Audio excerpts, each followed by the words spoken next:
Hello. राज educational blog में आपका स्वागत है। मेरा नाम है राजकुमार सिंह और आज हम बात करने वाले हैं एमबीबीएस के बारे में और उसके बाद होने वाले स्पेशलाइजेशन के बारे में कि कितने टाइप्स के स्पेशलिस्ट होते हैं और कितना समय लगता है और कैसे हम उसको कर सकते हैं।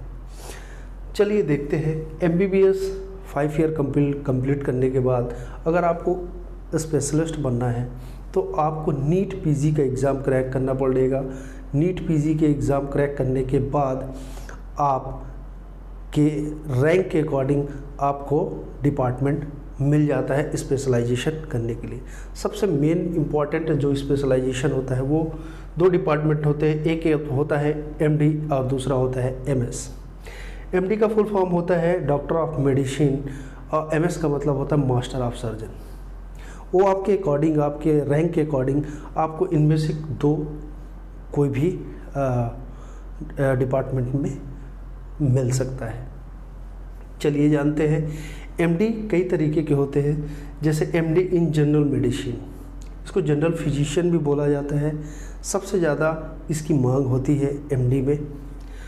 दूसरा है microbiology, MD in microbiology, MD in dermatology, MD in paediatrics, MD in gynaecology, MD in pathology, MD in radiology, MD in psychiatrist, MD in anaesthesia. ऐसे और बहुत से एमडी के डिपार्टमेंट होते हैं। एमडी का मतलब होता है डॉक्टर ऑफ मेडिसिन। इसका कहने का मतलब होता है कि इन सारे डिपार्टमेंट में मेडिसिन के का यूज़ करके या मेडिसिन के थ्रू वो उनका ट्रीटमेंट करता है। उसके बाद आता है MS. MS master of surgeon.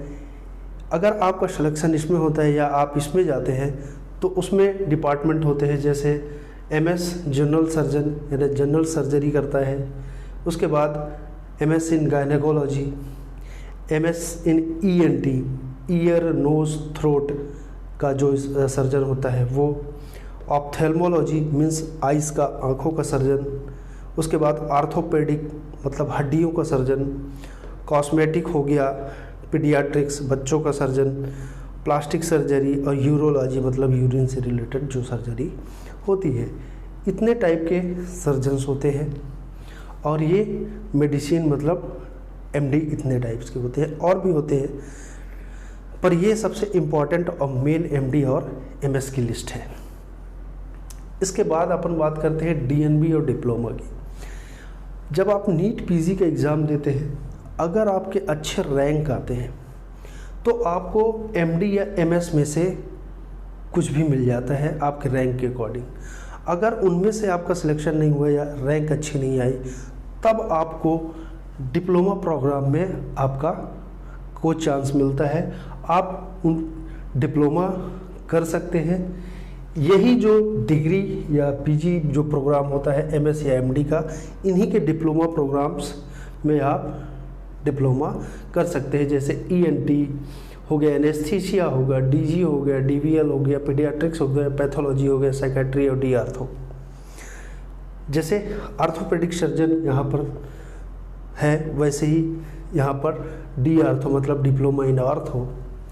जैसे यहाँ पर गायनेकोलॉजी गायनेकोलॉजिस्ट है वैसे यहाँ पर डीजी है डिप्लोमा इन गायनेकोलॉजी। डर्मेटोलॉजिस्ट जैसे यहाँ पर है एमडी प्रोग्राम, वैसे यहाँ पर डिप्लोमा प्रोग्राम है डीवीएल। तो वही कहने का मतलब अगर आपका पीजी में नहीं होता है तो आपको डिप्लोमा में आपको चांसेस मिल जाते हैं। वो 2 साल का कोर्स होता है और ये 3 इयर्स के कोर्स होते हैं। इसके बाद डीएनबी, हम इसको अलग से बात करना चाह रहे थे। डीएनबी ये भी एक तरीके का एमडी और एमएस के इक्विवेलेंट डिग्री होती है। इसमें जो प्राइवेट हॉस्पिटल्स बड़े बड़े होते हैं, रिसर्च इंस्टीट्यूट्स जो प्राइवेट्स के होते हैं, वहाँ पर आपका सिलेक्शन होता है। तब वहाँ पर आपको एमडी या एमएस ना बोलकर वहाँ पर उनकी डिग्री में डीएनबी लगता है। जैसे बहुत सी जगह पे आप लोगों ने डॉक्टर्स की डिग्री के आगे एमडी डीएनबी डीएम डीएनबी शब्द सुना होगा। एमडी डीएनबी का मतलब होता है अगर जैसे कोई फिजिशियन है या पीडियाट्रिक है, अगर उसकी डिग्री में MD DNB एंड पीडियाट्रिक लिखा हुआ है, इसका मतलब उसने DNB किया है किसी प्राइवेट हॉस्पिटल या रिसर्च इंस्टीट्यूट से, जो इक्विवेलेंट टू MD होता है या MS होता है, इसलिए उसकी डिग्री में DNB सब जुड़ा होता है। ये प्राइवेट हॉस्पिटल और प्राइवेट इंस्टीट्यूट से किए जाते हैं। उसके बाद MD MS DNB करने के बाद सुपर PG का एग्ज़ाम होता है, जो सुपर स्पेशलिस्ट या PhD प्रोग्राम बोला जाता है, उसके बारे में हम अभी बात करते हैं।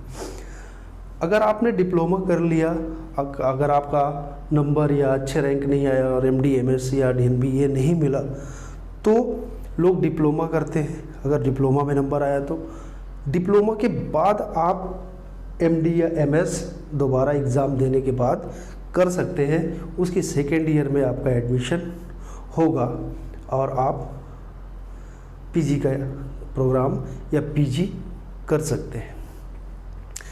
MD MS और DNB करने के बाद सुपर PG का एग्ज़ाम या PhD का एग्ज़ाम होता है, उसके बारे में